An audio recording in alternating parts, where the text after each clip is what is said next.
కేసీఆర్ అమలు చేస్తున్న సంక్షేమ పథకాలు దేశానికి ఆదర్శంగా నిలుస్తాయని రాష్ట్ర సాంఘిక సంక్షేమ శాఖ మంత్రి కొప్పుల ఈశ్వర్ అన్నారు. మునుగోడు ఉప ఎన్నికల్లో టీఆర్ఎస్ అభ్యర్థి గెలుపు ఖాయమని ఆయన ధీమా వ్యక్తం చేశారు.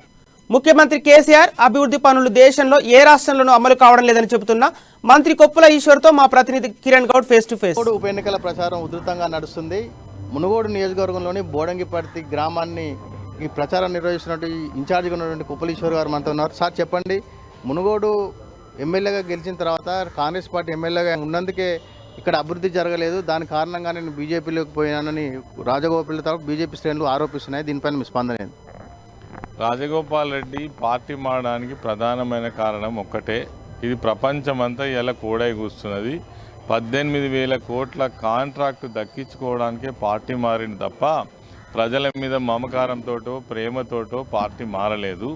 ఆయనకున్నది సొంత ఏజెండా. నిజంగానే ఇక్కడ ప్రజల సమస్యలు పట్టించుకునే నాయకుడు అయితే 4 సంవత్సరాలు అవుతుంది ఎలక్షన్లు జరిగి, ఒక్క గ్రామాన్ని కూడా వచ్చి ముఖం చూపించలే, ప్రజల కష్టాలు సుఖాలు ఎన్నడూ కూడా అడిగి తెలుసుకోలే. ఎక్కడి సమస్యలు అక్కడనే ఉన్నాయి. నిజంగానే ఇలా బీజేపీ పార్టీలో చేరింది కదా, ఇది అందరికీ తెలుసు. 18,000 కోట్ల రూపాయల కాంట్రాక్ట్ దక్కించుకొని బీజేపీ పార్టీకి అగ్రిమెంట్ అయ్యే ఈరోజు ఎన్నికలలో పోటీ చేయడం, అంటే ఒక బై ఎలక్షన్ను సృష్టించడం కోసమే ఈరోజు మరి ఆయన రాజీనామా చేసిన సంగతి తెలుసు. ఇలా రాజీనామా చేసి గెలిస్తే ఏం చేస్తాడు? ఇక్కడ టీఆర్ఎస్ ప్రభుత్వం ఉంది. చేసే కాడికి రొటీన్గా వచ్చేటువంటి పెన్షన్లు కావచ్చు, కళ్యాణ లక్ష్మి కావచ్చు, రైతు బంధు కావచ్చు, రైతు బీమా కావచ్చు, కేసీఆర్ కిట్ కావచ్చు, అన్నీ కూడా నేరుగా ప్రజలకు చేస్తూనే ఉన్నారు. పల్లె ప్రగతి పేరిట గ్రామాల్లో జరగవలసిన అభివృద్ధి జరుగుతూనే ఉన్నది. ఇవాళ ఆయన వచ్చి ప్రత్యేకంగా చేసేది ఏముండదు. తప్పుడు మాటలు, తప్పుడు ప్రచారం, ప్రజలను మభ్యపెట్టేటువంటి ఒక ప్రయత్నం చేస్తున్నారు. కేవలం రాజగోపాల్ రెడ్డి తన యొక్క వ్యక్తిగత ప్రయోజనం కోసం, తమ ఆస్తులను పెంచుకోవడం కోసం 18,000 కోట్ల కాంట్రాక్ట్ కోసం పార్టీ మారిండనేది దీంట్లో ఎటువంటి సందేహం లేదు. ఆయననే స్వయంగా ఆయన నోటితో చెప్పిండు, నాకు 18,000 కోట్ల కాంట్రాక్ట్ వచ్చింది, 3 నెలల క్రితమే వచ్చింది.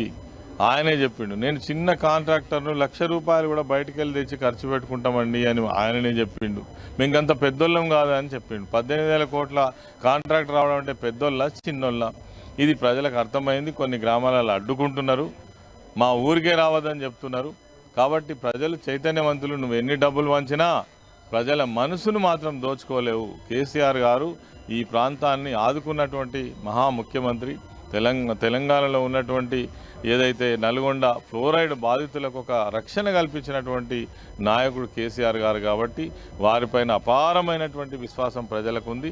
రేపు మునుగోడు ఎన్నికలలో తప్పకుండా మీరు ఎంత గాయ చేసినా, ఎన్ని డబ్బులు వంచినా, ఎంత హంగామా చేసినా, కేంద్రం నుంచి వచ్చినటువంటి నాయకులు ఊరూరికి చేసి ఎంత యాగి చేసినా ఖచ్చితంగా టీఆర్ఎస్ పార్టీనే ప్రజలు నమ్ముతారు, గౌరవిస్తారు. ముఖ్యమంత్రి గారి నాయకత్వాన్ని బలపరుస్తారు. రేపు మునుగోడులో బీఆర్ఎస్ పార్టీ అభ్యర్థి ఎవరైతే ఉన్నారో పూసుకుంట్ల ప్రభాకర్ రెడ్డి గారే విజయం సాధిస్తారని కరాఖండిగా చెప్పవచ్చు. బీజేపీ శ్రేణులు కూడా ఒకటే ఆరోపిస్తున్నాయి, వీళ్ళు అధికారంలోకి వస్తే బీజేపీ మీటర్లు పెడుతుందని రైతులను తప్పుదోవ పట్టిస్తారు. మేము అధికారంలో ఉన్న ఏ రాష్ట్రంలో కూడా మీటర్లు పెట్టలేదని వాళ్ళు అంటున్నారు. దానిపైన ఇవన్నీ తప్పుడు మాటలు. కేంద్రంలో ఈరోజు పార్లమెంట్లో బిల్లు తీసుకురమ్మని రైతులు అడిగినరా? 24 గంటల కరెంట్ మేము 7 ఏళ్ళ నుంచి ఇచ్చుకుంటున్నాం కదా. ఎందుకు ఆలోచన చేసినావు? ఎందుకు లెటర్ రాసినావు ముఖ్యమంత్రి గారికి? ప్రభుత్వానికి నేను లెటర్ రాయమన్నామా? ఈ కరెంటు మీద నీ డబ్బులు ఏమన్నా ఉన్నాయా? సంవత్సరానికి 10,000 కోట్ల రూపాయలు రైతులకు ఉచిత కరెంటు ఇస్తున్నటువంటి ప్రభుత్వం తెలంగాణ ప్రభుత్వం. ఏ రాష్ట్రంలో మీరు ఇస్తున్నారా? ఏ రాష్ట్రంలో మీరు వడ్లు కొంటున్నారా? ఏ రాష్ట్రంలో రైతులకు పంట పెట్టుబడి ఇస్తున్నారా? మరి అలా మీటర్లు మేము పెట్టట్లేదని తప్పుడు మాటలు చెప్తున్నారు కదా. మరి ఆంధ్రప్రదేశ్లో ఆ ముఖ్యమంత్రి మీకు అనుకూలంగా ఉన్నాడు కాబట్టి ఆయనను లొంగ తీసుకొని అక్కడ మీటర్లు ఎందుకు పెట్టిరు? మీటర్లు పెట్టిన వాళ్ళు మీటర్లకు డబ్బులు వసూలు చేయరా? తెలంగాణ రాష్ట్రంలో గౌరవ ముఖ్యమంత్రి కేసీఆర్ గారు రైతుల పక్షాన నిలబడి పోరాటం చేస్తున్నారు కాబట్టి మీటర్లు పెట్టకుండా ఆగుతుంది. ఒకవేళ కేసీఆరే కనుక తప్పుకుంటే మీటర్లు ఖచ్చితంగా పెడతారు, రైతుల దగ్గర పైసలు వసూలు చేస్తారు, రైతుల నడ్డి విరగొడతారు. ఈ ప్రభుత్వం ఉద్దేశమే అది. పోయిన సీజన్లో వడ్లు కొన్నారా? ఎందుకు కొనలేదు? ఇక్కడ బంగారం వల్లే పంటలు పండించుకుంటే ఎందుకు కొనలేదు? దేశంలో ధాన్యం కొరత ఉన్నదని తెలిసి కూడా వడ్లు కొనలేదు, కావాలనే కొనలేదు. రైతులకు ద్రోహం చేస్తున్నటువంటి ప్రభుత్వం. కాబట్టి మీటర్లు పెట్టడం అనేటువంటిది కేసీఆర్ గారు అడ్డుకుంటున్నారు కాబట్టి ఆగుతుంది తప్ప ఖచ్చితంగా మీటర్లు పెడతారు. ఆంధ్రప్రదేశ్లో పెట్టిండ్రు, మన పక్క రాష్ట్రమే. ఎవరికన్నా అనుమానం ఉంటే పోయి చూసి రావచ్చు.